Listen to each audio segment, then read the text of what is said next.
Greetings, fellow mowers and tractor enthusiasts. So it's time to make another video, I guess. I've been wanting to do this for a while. If you guys have a 1585 terrain cut, the air filter is underneath the seat. And if it clogs up, it's a bear to get to. And you have to tilt the seat forward, and there's barely any room to reach down here, and it was right underneath where that pipe is. Yeah, if you need to change that because it wants to do a regen, a part regen, I mean, it's a bear. So usually if you just clean it, it won't have to do the regen. But I work in really dusty conditions, and trying to get to that filter that is down low underneath the seat with that thing hot in the summertime is just a pain in the butt. So what I did is I took the air hose that goes to the air box, I cut it, put that 90-degree elbow into the other arm, and then it goes out to the side. And it comes out on the other side behind one of these side panels.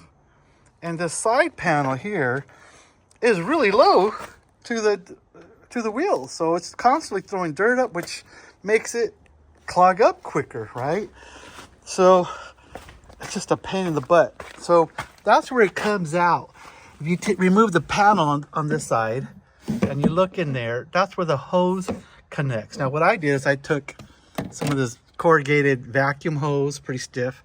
I mounted this here, this pipe holder, conduit holder, put this ABS plastic pipe here to kind of give it some rigidity and protect it. I wanted to keep it kind of out of the way of, the line of sight, so it's not catching on stuff. You see it's kind of tucked in behind the body here. Put another one of those clamps up here to hold it, give it rigidity, and then came in here. Now I was just doing this at first with a little snorkel here just to keep it out of the dust, but still have to go down there to change the filter. So what I did is took out the filter holder thing here, welded that little bracket there, just a piece of angle iron bent open with a bolt. I welded the bolt onto there, so then I just put the nut. So I just have to put the nut on top of it. And then I'm just gonna tuck this in like that and seal it. And voila. Not exactly factory.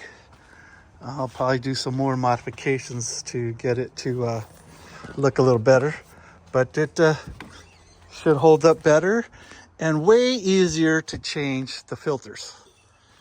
There's the intake now, and this swivel so I can, put it wherever most makes sense. Tape that, seal that, probably use some shrink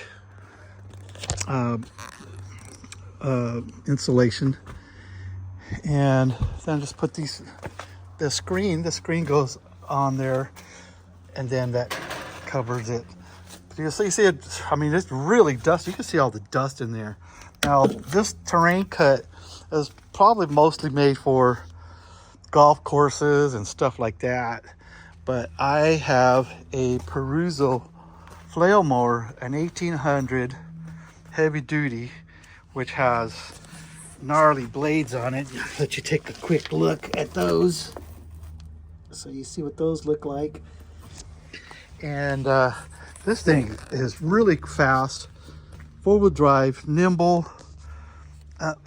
So since I'm mowing weeds in the summertime for fire safety, I have a mounted fire extinguisher there, a shovel, my cloud tool there. It's all bolted down in place there in case I should start a fire. And yes, I started fires. Not fun. So now I put some heavy duty lights on here. I don't know if I showed you those in the past videos, because I sometimes work at night. Tinted the glass, helps the air conditioner keep it cool. This I put on here because what happens is this rotor on this flail mower turns at 2,000 RPMs. And you see these scratches right there? That's from catching a piece of wire, barbed wire, anything. It just snatches it right out of the grass and it spins around so fast. And the last bit of it just slaps around there before it jams everything up, before you get a chance to turn it off. But sometimes the last bit will come up here and slap you right in the face or break your window. And that window is $3,000. Ask me how I know. My contract says the customer is responsible for all that safety stuff, anything in the hidden in the terrain that may hurt me or my equipment. So he promptly paid it and apologized. It was in the middle of an orchard. What was this steel cable doing in the middle of the cable in the orchard? It could have hurt me. Could have put my eye out or something. So anyway, put that there. That's how I bolted it on there and bolted it down there, and then just trimmed the edges, kind of bowed it out, give it some room for the windshield wiper, and that's it. Put the dual wheel kit on there with the extra heavy knobbies, and then the rear, I think those are 6-ply tires at least. So let me know any mods that you've done that makes sense. I'm going to clean that up. It's so nasty because it's been sitting under the seat, has grease on it, whatever. So I'm going to clean that up. I cleaned that up as best I could. So I'm going to say goodbye for now. Any suggestions on how to make it look a little bit cleaner? I sealed it up on the inside where that rubber plastic meets the inside seal, just in case dirt doesn't get in, so the dirt doesn't get inside there right around the edge because it doesn't seal perfectly. So I put some sealant on the inside tube there to keep the dust from getting, because the filter's over here now, not down there. So I'm gonna take that off, spray paint it, and I'll give you a finished picture, I guess, when I'm done. Any comments or questions, please leave them. I'd like to hear. Thanks.